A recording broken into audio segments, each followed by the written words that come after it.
Sir जी, ये मुतालिबात तो रखे गए, मुतालिबात की तरफ तो हम आएंगे। आपको नहीं लग रहा कि बड़ी सख्त एक प्रेस कॉन्फ्रेंस आज की गई है राना सनाउल्लाह साहब की तरफ से?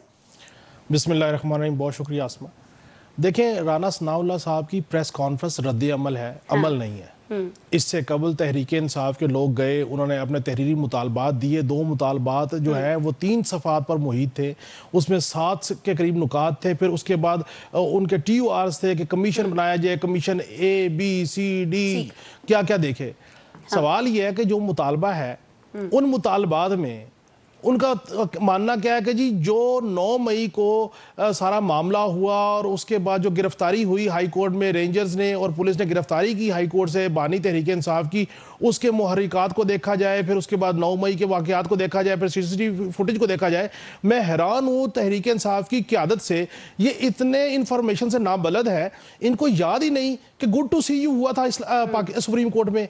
भाई उस हाई कोर्ट से जो गिरफ्तारी हुई थी उसके बाद ही तो आपको गुड टू सी यू कहने को सुनने को मौका मिला था सुप्रीम कोर्ट में। उमरता बंदयाल साहब ने बानी तहरीक इंसाफ को रिहा करवाया था कस्टडी में से। तो अब उसके वो केस सुप्रीम कोर्ट में पड़ा हुआ है। अच्छा, 24 से 27 नवंबर तक जो इस्लामाबाद में हुआ, उससे पहले वो सारा केस हाई कोर्ट में पड़ा हुआ है। हाई कोर्ट ने कहा कि आप यहाँ पे मत आइए, आप आपस में बैठ के तय कर लीजिए, कहीं बाहर का पॉइंट तय कर लीजिए। मैं फिर भी कहता हूँ, चलें, जो अभी इन्होंने मुतालबात दिए, जैसे भी दिए, मुज़ाकरात की तरफ तो आए। अच्छा, इनका मामला ये है कि खुद बैरिस्टर गौर तस्लीम कर रहे हैं कि पहले कि ये मेरी और अली मीन गंडापुर साहब की आर्मी चीफ से मुलाकात हुई। अच्छा, तस्लीम करने के बाद 2 घंटे बाद उनको ख्याल आया, ओहो मैं गलत कह गया, वो मुझे ये बात नहीं करनी थी। फिर उन्होंने कहा नहीं नहीं, वो मेरी मुलाकात नहीं हुई, मैं ख्वाह हूं इस बात का कि मुलाकातें होनी चाहिए। और असल बात क्या है? असल बात यह है कि मुलाकात हुई है, पेशावर में हुई है। वहां पे बहुत सारे सियासी अकाबरीन सियासी जमातों के थे, वहां पे आर्मी चीफ साहब भी मौजूद थे, इनकी मुलाकात हुई है। वहां पे बैरिस्टर गौहर साहब ने बात मुलाकात थी, मामला था सिक्योरिटी का, इन्होंने सियासी गुफ्तगू करने की कोशिश की। वहां पे उन्होंने क्लियर कट कह दिया गया सियासी मामला आप सियासतदानों से डिस्कस करें। अब इनको ख्याल आया, अब इन्होंने कहा कि नहीं, हम तो जो हुकूमत है उससे मुज़ाकरात कर रहे हैं। आप हुकूमत से मुज़ाकरात कीजिए, हुकूमत ने मुज़ाकरात करने के लिए कमेटी फॉर्म की, आपकी दरख्वास्त पे की, आपने अपने मुतालबात रख दिए। अब एक बड़ी इंपॉर्टेंट चीज, मैं 1 मिनट और आपका लूंगा। जी जी, ये गुफ्तगू थी कि NRO कौन किससे ले रहा है, NRO कौन किसको दे रहा है।